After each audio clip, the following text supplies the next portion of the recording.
Hello, everyone. Welcome back to another episode of the Being Whole podcast. It is I, Dr. Cassandra LeClaire, and today we have a very special guest. I'm super excited to be here with my friend and former student, Zachary Perkins.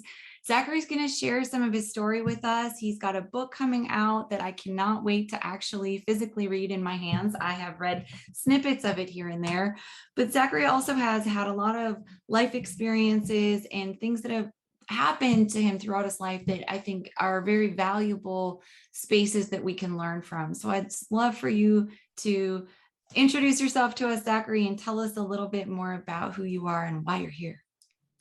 Yes, so like Dr. Cassandra LeClaire said just a minute ago, I'm Zachary Perkins, and I am here because I wrote a book about my life.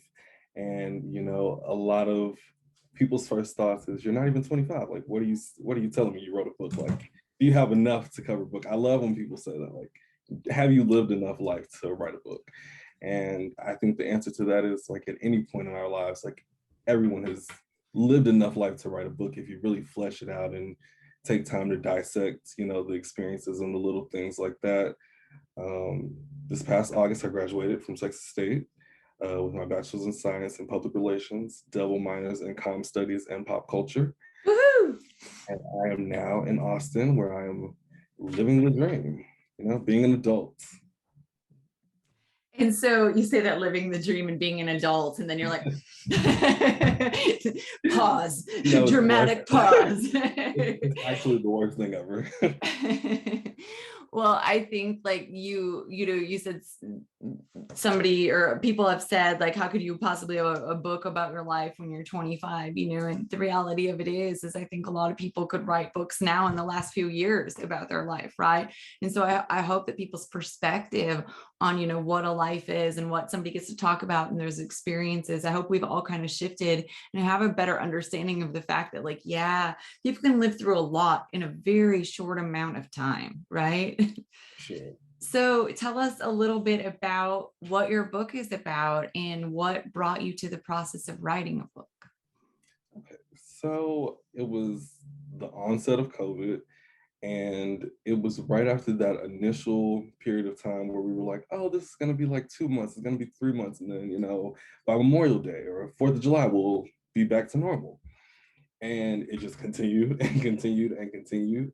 And being in the house and being isolated from people and not having face-to-face interaction with people really impacted a lot of people's mental health. And so therapy and counseling were highly sought after, and medical professionals were bogged down with the number of requests that were coming from the world. And so my therapists and my counselors and things like that, they were not available. And so the thing about once you start going to therapy and counseling, you start doing the work, it's really important to continue the work no matter what is going on to and around you. So I knew that I needed to continue to unpack things, and I needed to work through things, and I was trying to be in a different space than I had been pre-pandemic. And so I decided I was just going to start journaling the really hard things that even I wasn't able to unpack with my therapist. And then the plan was to take them back when I could, get in for an appointment and then say, "Hey, I finally addressed these really tough things that I thought I would never talk about with anyone. And where do I go from here? Like, how do I make sense of these things now?" And it started off, it wasn't going to be for anyone. And I just wrote about the first thing. I wrote about the first thing that was really traumatic to me. And I cried for so long, and I hadn't even finished it. And I felt so free because I had been in denial about it myself. And so writing it out was like the first time I had admitted it to anyone, even though it was just myself. It was the first time I had accepted it. It was the first time I had made myself comfortable enough to call it out for what it was. And so that was really perspective shifting. And I put it down. I didn't write again on that particular topic for maybe a month or two, just because it brought so much up. But just not even realizing that I had that much to unpack. Yeah. That was reassuring, but it was also really scary because I was like, how many other boxes have I not checked Oh, in yes. my head?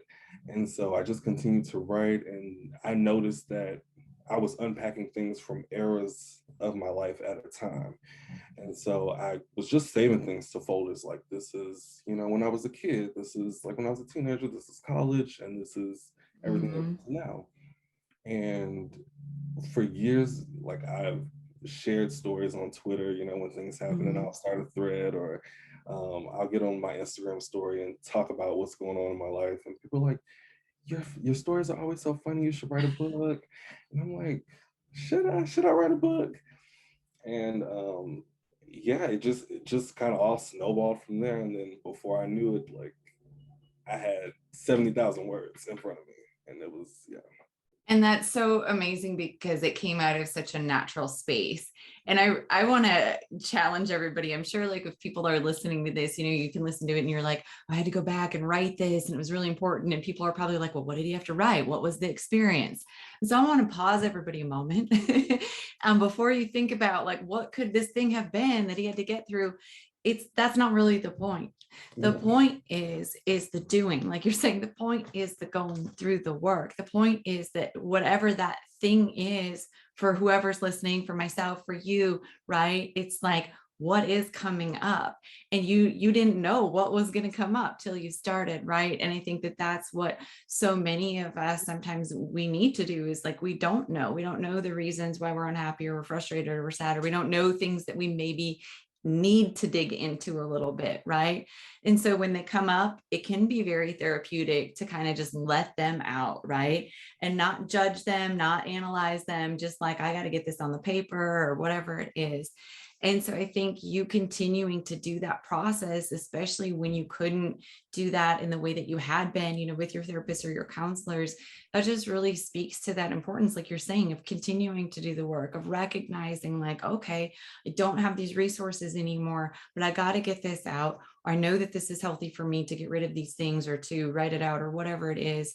And that's valuable for everyone, even not in a pandemic, even not when there's, a lack of resources, but just really being able to truly like look at the things that have impacted you and try to um, allow them to be released instead of allow them to remain within, or keep them within. Exactly.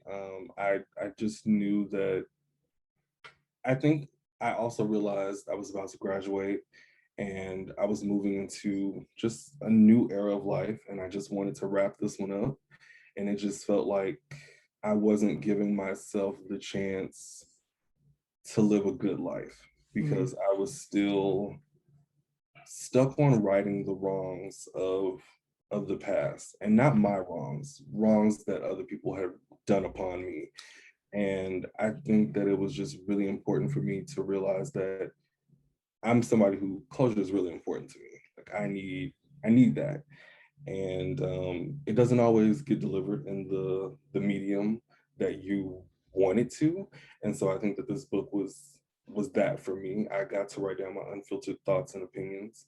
And even when I was going back and editing, I didn't want to polish it too much. Some of the things in the book are really gritty and they're really vulgar. And it's not for shock value, but it's just like it came out of my mouth, when I was pre-planning and things like that. And I said, it's important that I say it like this so that you understand how this really impacted me. And if by chance the person who I'm referencing happens to read the book, then I've said what I needed to say. And it's gotten across to you because I had that thing where I'm not confrontational. I hate to be confrontational.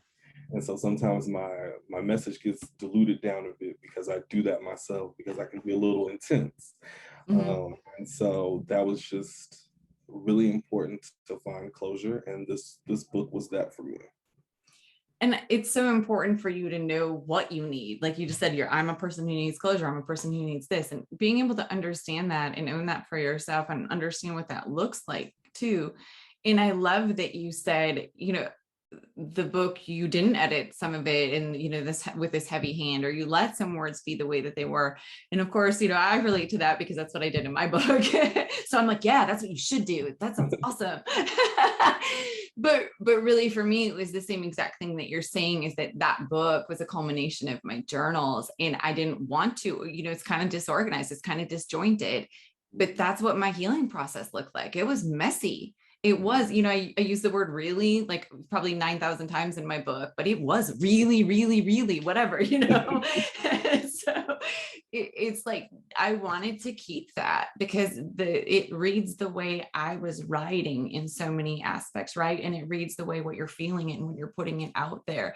And so knowing that you just did that, I think then, hopefully anybody who picks up the book now knows that touches them in a different way then, because hopefully they can read it from your story and from your perspective without like reading it and thinking like, oh, well, I think this should be in chapter 3 or whatever.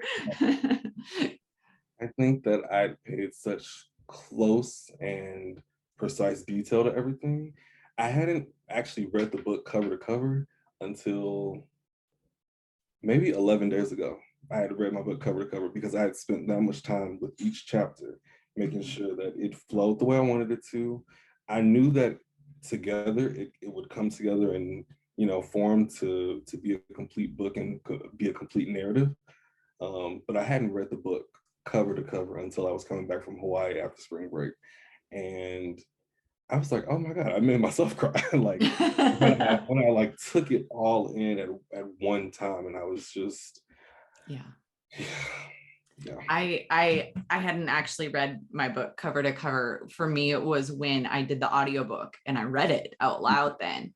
And so when you listen to the audiobook, if you listen to it, you can hear parts where my voice cracks or where I'm getting more emotional. And it's because it's real, I was reading that.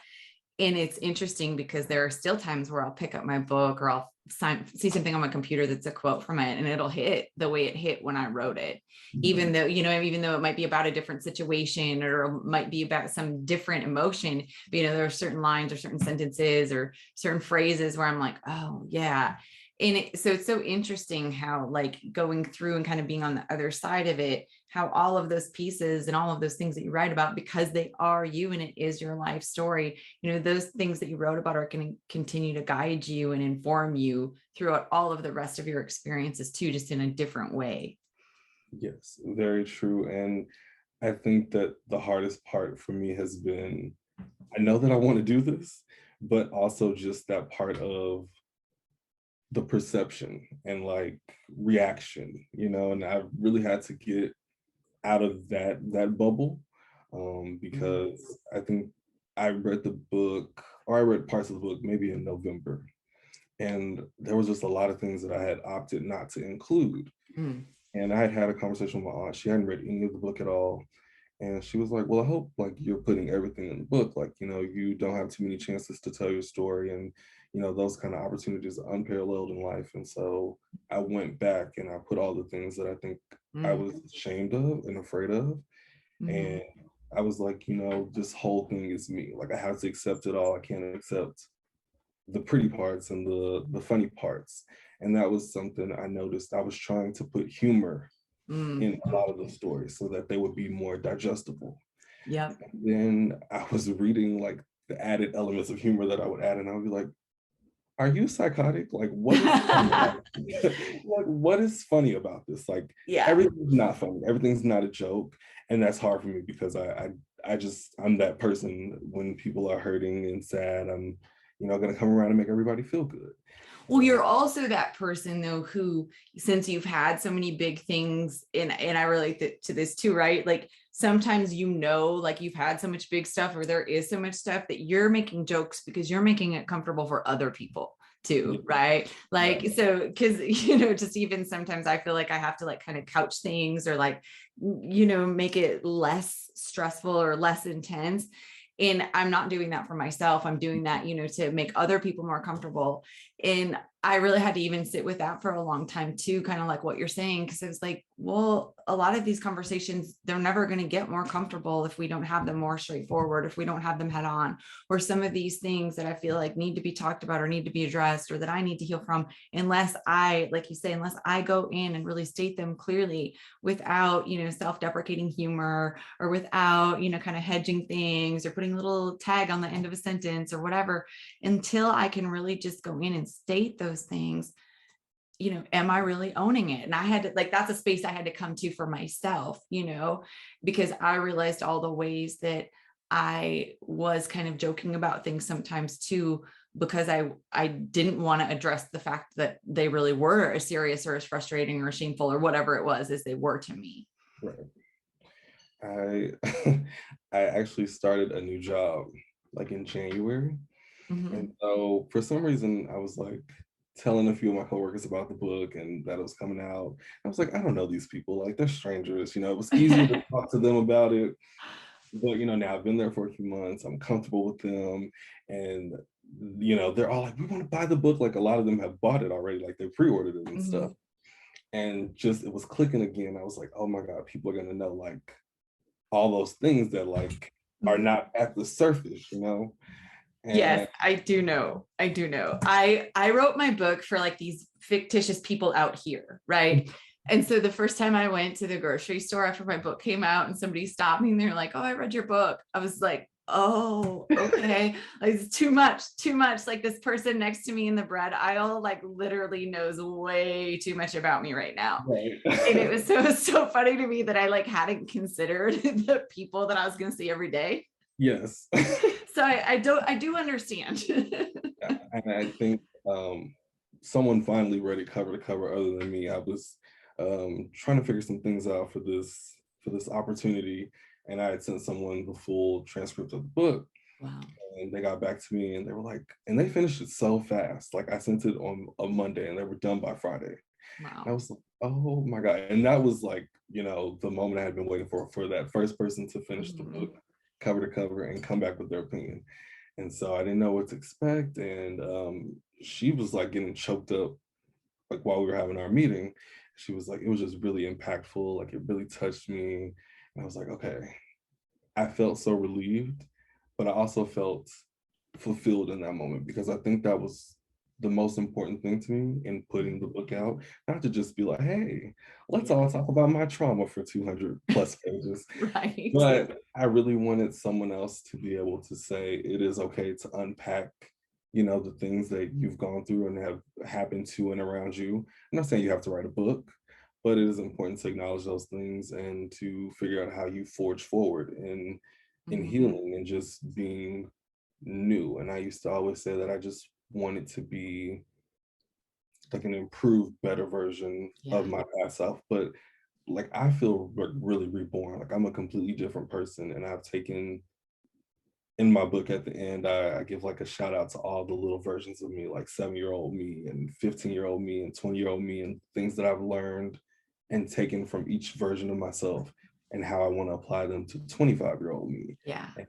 what we're going to be doing and what it's going to look like, for us going forward. So, Well, and that's such a great, thing to do too, is just to always recognize instead of looking backward at the ways that, okay, I wish that would have been different, or holding shame with that. Like you said, going back and thanking those periods of time, and really honoring those periods of your life that maybe you don't have, the best positive memories on, for all of us, we all have situations that where we have that from childhood or from experiences now, and really being able to go back to them, and instead of looking at them with shame or judgment, just observing them and thanking them for being there, like it's getting to me to where I am now. And that's hard work. It sounds so easy, like, oh, I'm fine with it, or I'm okay with everything that's happened, or I've made peace with it. But to really go back and not just gloss over that, and to integrate those experiences, and to make peace with all of those stages, like you're saying, it is a lot of work, and it does shift you into this different kind of being where you feel like you're a newborn person, right? You feel like, oh, who am I now? Now I have to find these likes and preferences and all this. But I like to also think of it as like you're coming back to the person who you were supposed to be, right? Like if all of these things hadn't happened to you and changed, this is who you would be, this is you. So you're Right. not some new person. You're like finally yourself. Yeah. And so I think that that's what it is too, is like for all of us, for each of us, recognizing the things that have taken us away from being ourselves. So Mhm. we don't need to compare our trauma or crisis to somebody else. Okay. Because whatever it is for you, like what are the things and like how can you work to reconcile them so you can get back to that place of being yourself? And it's hard because sometimes we don't know what that is, right? Like you said too, things came up for you in your book where you wouldn't have even ever guessed it was something you really needed to talk about or think about. Yeah. I think that it's really crazy, like you said, like there's no need to compare traumas and things of that nature, but we've all been through things, and a lot of time our stories may not be shared and similar, but emotion is universal. And it's really crazy that we live in this world where, especially, you know, the way I was brought up on both sides of my family, when things happen, you kind of let them happen, you let them roll off your back, and then you kept going. And there was really no time to be in the moment and be sad about things, unpack things. There was no discussions about mental health and things of that nature. And so to be able to not only do that for myself, but to also walk things back from my parents and Mm. my older relatives and be like, that sounds like a little bit of trauma, and it's again that curtailing everything with a joke and making everything funny. And I'm like, Mhm. let's walk it back. And I think that they were very reluctant at first Mhm. when I came around with a lot of the verbiage and the information, especially after I took a lot of your classes. But Got to put that degree to use. yeah, it was every time you'd give us like the questionnaires for our parents and things like that to learn like their communication styles and things like that and their parents' styles. They were none too pleased to, and I would like read them like the definition of what their styles were. And I was like, no, like I just asked you these questions and you answered, Mhm. and then I matched up the points, and this is what I'm sorry no one has told you this Yeah, I'm before. sorry you feel personally attacked by your survey results. Right. But I it's mean, I've been there, right? right. But I think that is so wonderful because that's what we always talk about, right? And we've talked so much, you and I, and we talk in classes about, healing those generational patterns, and healing those generational wounds.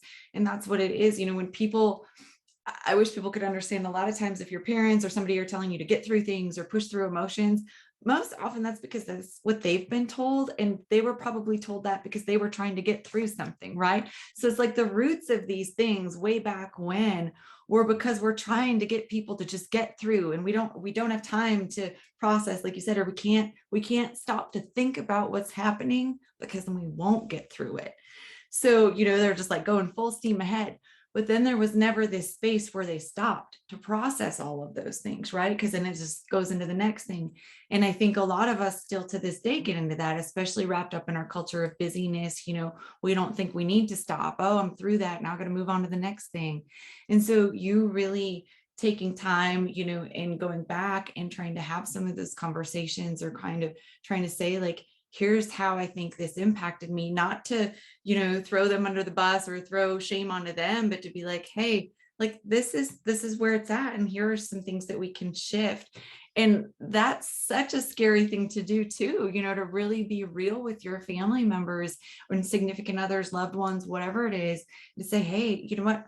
We've had these patterns. Maybe they're not so healthy. I still love you. So let's make new ones, Yeah, I'm definitely someone I'm emotionally inclined. Other people will tell you I'm dramatic, but I am emotionally inclined. I like emotionally inclined. I really Yeah. like that. I am emotionally inclined as well. Yes. And so I'm not someone who can do that, and I really reached a breaking point in college. There was just a lot going on. I'd gotten to college, and you go to high school with less than 2,000 people, 3,000 people, and then you get to college and it's multiplied by 10, and it just feels like you don't matter as much. And it feels like, you're glossed over all the time. You don't really have time to connect as intimately as you did in secondary school.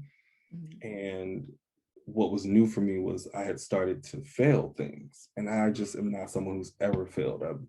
been this overachiever my whole life, and I didn't know how to process that. And so the failures kept mounting because I kept dismissing them and brushing them off. And I'd gotten to a point where I was just so overwhelmed, and I had like a real breakdown in a psychology class of all places.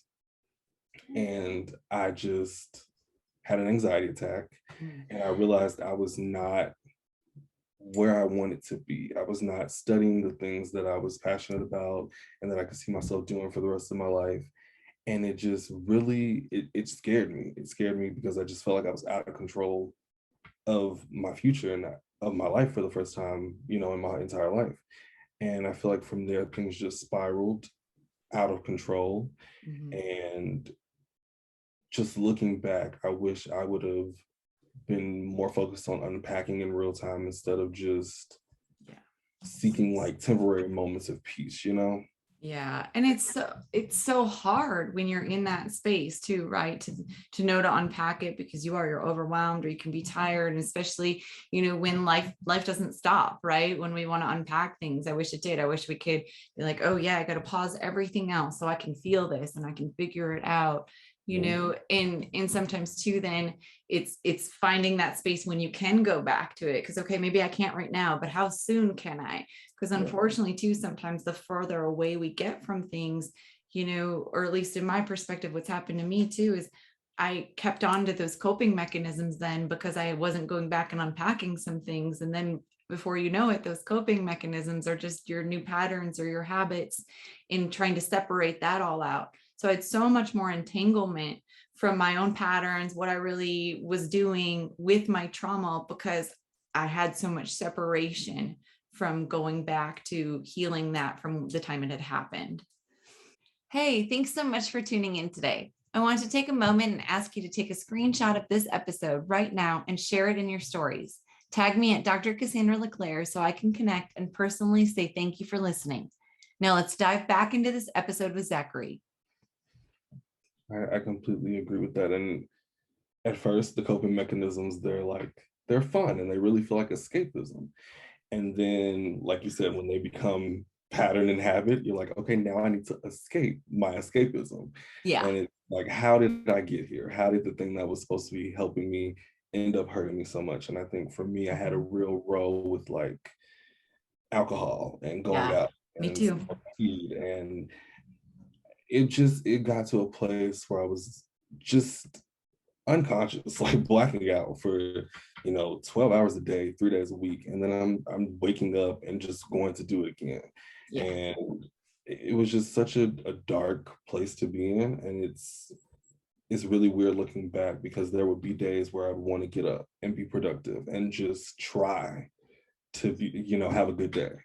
But it was almost easier to stay in that dark place. It was almost easier to stay in the habits that I knew were hurting me, because I was in control of that at least. I recognized that, and I said, this is the one thing I have control on. Like, I'm gonna go out and I'm gonna black out, but like, I know that I'm gonna do that. I'm planning to do that, and it makes me feel like I have some power in my life for the first time when I don't. And the reality of that is that you also had the power and control to say, I am going to get up, right? Or I'm going to do that. But instead, it's like, and that's so important to talk about too, because you just said it, you get comfortable, and this is what felt better. And that is what happens. And that's why the healing part is so hard, because our brains get comfortable, they're like, no, this feels safe. So I'm going to stress you out if you try to change it. And I'm going to make you feel like any other choice is wrong. So you stay right here, so it's really, you're learning to challenge our brain and being like stepping out of those spaces. But then that doesn't feel good. It feels scary.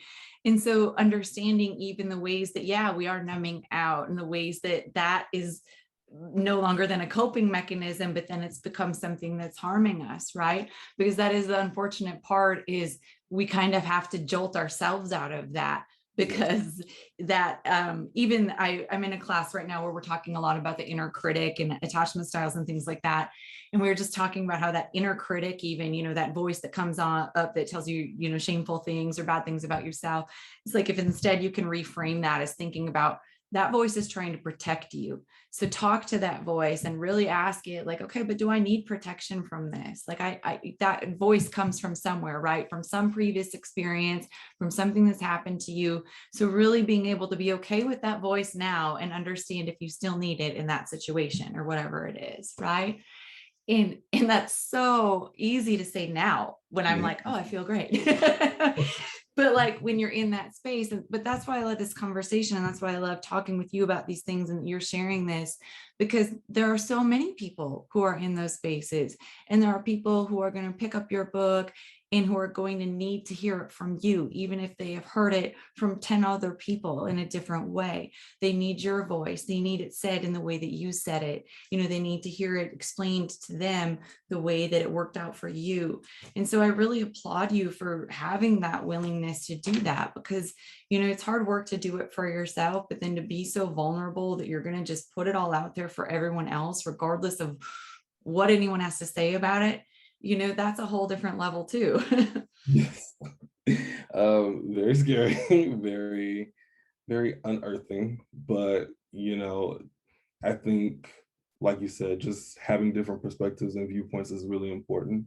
I think that while I was trying to better my mental health and, get myself out of those places, sometimes the people I would talk to, they had completely different experiences and I didn't take those things into account. And so people would be like, oh, well, you should try this because I did this and it really worked for me and it really saved my life. And then I would go and I would try said thing and it wouldn't give me the same result. And then I'd be like, this is stupid. Like, I'm not trying anything else. This is just what it is. This is my new normal. And so I think that in really painting that picture and saying, hey, it's not going to be pretty the whole way through. It's not going to be, a walk through the roses. It's going to be brutal and it's going to be, the hardest thing you've gone through if you're in that place and trying to get out of sometimes. And it's okay. It's okay to fail. But I think that I was conflating failing and falling. And I feel like you only fail when you fall and you don't get up. And so as long as you're willing to get up after you've fallen, you can't fail. Yeah. And recognizing that and really be believing that for yourself now in a different way. Yes. And I think too, just you're so right that those things, you think, oh, I'll try that, or that didn't work for me. Try that, that didn't work for me. And just the trying, you're giving yourself a chance to heal, right? So it's like even trying to look at it that way. It's like, okay, I'm going to try that thing and it didn't work, but maybe it just didn't work for that. Maybe it's going to work for something else. Maybe there's another time where that will be a useful tool for you, or maybe that will be something you can tell somebody else, or maybe it won't ever work for you. And now you know that, but just even kind of getting comfortable with trying some of those things and allowing yourself to feel different ways that, okay, maybe this is something that will help me heal. And that's hard also, I think, when you're in a healing space, because you do get so many suggestions from people. And you do feel like, in some ways, sometimes like people are just like trying to put their healing onto you. And if you just did it their way, then you would feel better. And so that's one of the things that's really hard for me when I talk to people. Everybody wants to know, like they want a prescription, right? Or they want it to be told how to do it. And I'm always like, like, here are some ideas. Right. But because it's so personal to really understand for you what is going to make you feel better on any certain thing, or what is going to soothe you when you're in whatever state you're in, and figuring those things out is so important. Yes, and I think the most important thing to note for myself at least is that healing, like learning, you're never going to stop doing those things in life. So there's no sweet spot in healing. There's no, I made it to day 60 and I'm fine. Like things are going to trigger you and they're going to take you back. And, there's just always going to be that place in your mind that is reserved for the dark things and the dark memories. But I think that realizing that I can have a moment of depression or anxiety tomorrow, but how am I going to navigate that? And understanding that even that is not a permanent feeling, and just understanding that if I'm going through something, I'm going to go through it. I'm going to get through it. And I know that that's easier said than done, but that's me being on the other side of doing the work and seeing myself at being what I consider my lowest, and knowing that, okay, I have this era and this mindset of my life to, kind of reference. And so as long as we are not in the same habits and the same patterns as we were then we're doing okay. It may not be perfect, but it's better than what it has been. You have to be appreciative of that because peace is fleeting.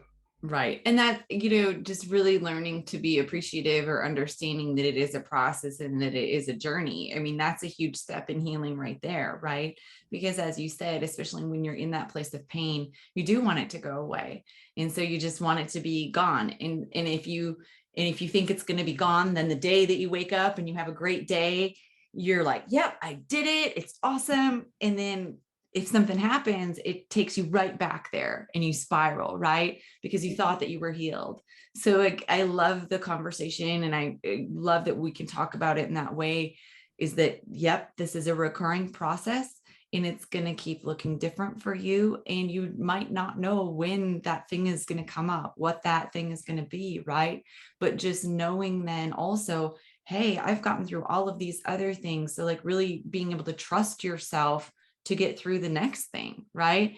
And so like I even had to start having talks with myself. It's like, okay, yeah, why am I thinking that I can't do that? Like, look at all these other things I've done, really starting to call myself out a little bit, like be like, yeah, you're distorted right now a little bit on this thinking. Let's like snap this back. And that was even kind of freeing because like you were saying about like feeling in control, it made me realize, oh, wait, those thoughts that are going through my head, like, no, I am in control of those things. So if I keep reminding myself of the new storyline, which is I am working on this and I am healing and I am doing better, as opposed to like, oh no, now I, fell apart or I lashed out, and focusing on the spiral and instead focusing on all of the things that I have done. Like that's so much more healthy, right? And it makes me feel better. And it also makes me recognize how far I've come. Yes. A million times to that. I was gonna add on to what you were saying about my point about being in control. I told myself, like after I kind of gotten over the bulk of what I needed to get through, I was like, you're so resilient and strong. And I told myself that like, you learned to be resilient and strong. But I think the truth of the matter is I've always been that strong. I've always been that resilient. And if I wasn't, what I went through would have broken me and I wouldn't have been able to have rebuilt myself. And so I think that I had to give myself credit for always being, what I've proven to be and having those tools. It was just I didn't know, when to pull them out. I didn't know that I was going to need them. So they were the tools I kept, in the back. They weren't the things that were my go-tos because I didn't need them at the time, but I always had them. And so I think letting myself know that I've always been capable and able, but at the same time, I think that I had to tell myself that being strong is realizing that you don't always have to be strong. You don't always have to be that damn resilient. No one is. And it's okay to say that I'm not in this moment and I need help so that I can get back to being strong, resilient, and brave and all those things. Yes. So yeah, that was so, okay. You just helped me so much too in that, because I really like what you said in terms of I'm not resilient because I went through those things. What if I was always resilient? What if I was always that strong? Yes. What if I am not who I am because of those things that happened to me, but because I was already that person and I got through it because of who I am? I love that, because I think that gives some agency and some power back to it too, right? Because you were able to get through those things. And you and I have talked too about resiliency and, that whole space where people think like just going through something makes you resilient. And it's like the resiliency comes from having worked through it and understood it and moved through it in a way that then you can go forward, right? Just going through something and standing up at the end of it saying I'm resilient, then you're going to have to work on a whole bunch of other stuff, right? So I love that we can instead frame resiliency as, yes, this is something that is within me. And I had to understand how to move through it and how to work through it. And maybe I didn't know where all those tools were all at the time, but they came out when I needed to or needed them to. And now I can unpack and process and understand because I was always that strong. I love that. Yeah. So, okay, you've obviously moved through a lot of different things. So what are some of the things that helped you? Give us that list of things we can go try and then say, oh, Zachary was wrong. That doesn't work. That's stupid. um, like we said, these are things that we have found that work for us. So I am not confirming any of these methods. This is not a prescription, everyone. This is Yeah. not a list of anything that is guaranteed to work. These are things, suggestions that have worked for Zachary. To your starting point. It is really cliche and some may say corny, but I really do try to see the positive in everything. I think that is like where I have to stop sometimes, and just say, okay, things may be going to hell right now, but what is going good? Like, especially in regards to the situation. Like, I had a situation, and I was planning my book release party, and it fell apart in like 12 hours, essentially. And, I had to let everyone know. I sent like emails out to everybody who was coming. I posted a statement on my Instagram. And I think everybody was like way more frustrated and sad about it than I was. And everybody was like texting and calling. I'm like, are you okay? Da, da, da. And what's going on? And I'm like, I'm really fine. Like, my book is still coming out. I still have to celebrate that. I have to be in this moment.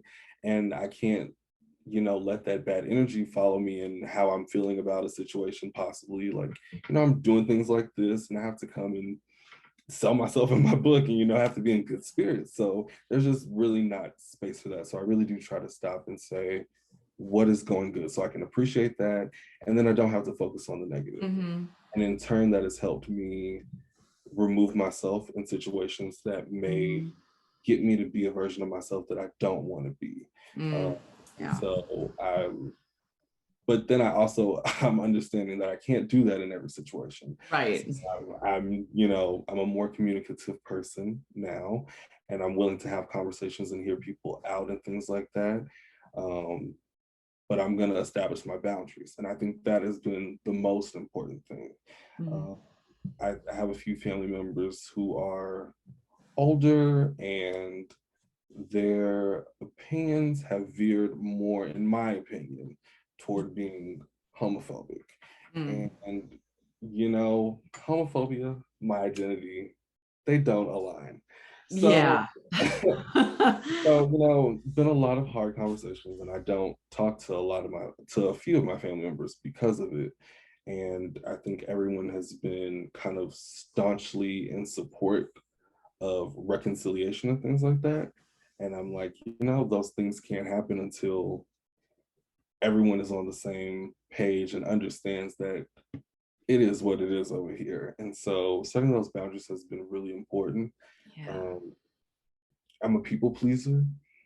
I'm there for people more than I'm there for myself sometimes. Which is why those boundaries were so hard for you, and you already said earlier too, about conflict. And that's really too, boundaries are difficult, and that you doing that is huge. That's a big one. They are, and especially when you're renegotiating boundaries with people who have probably benefited from the bad boundaries. And now they're fully cognizant of when you're telling them that things are going to shift and change, what that means for the dynamic and what it means for the input and output of the relationship. And so it scares them and it shuts them down a little bit. But yeah, no, I just have had to tell myself that I'm just as important to show up for. And how do you show up for people if you don't show up for yourself? And so those years I was like spiraling and things like that. No one knew a lot of the things because I would keep it together when my friends and my family needed me, and they didn't see a lot of the disheveledness and the unraveling of me and my mental health. And that was so hypocritical, and I don't know why I allowed people to feel so comfortable with me to come to me with their things and their issues, and I didn't reciprocate that back. I didn't say, hey, okay, we've got your things. Can I say that I'm feeling this? Yeah. And I did myself a real disservice. So just showing myself.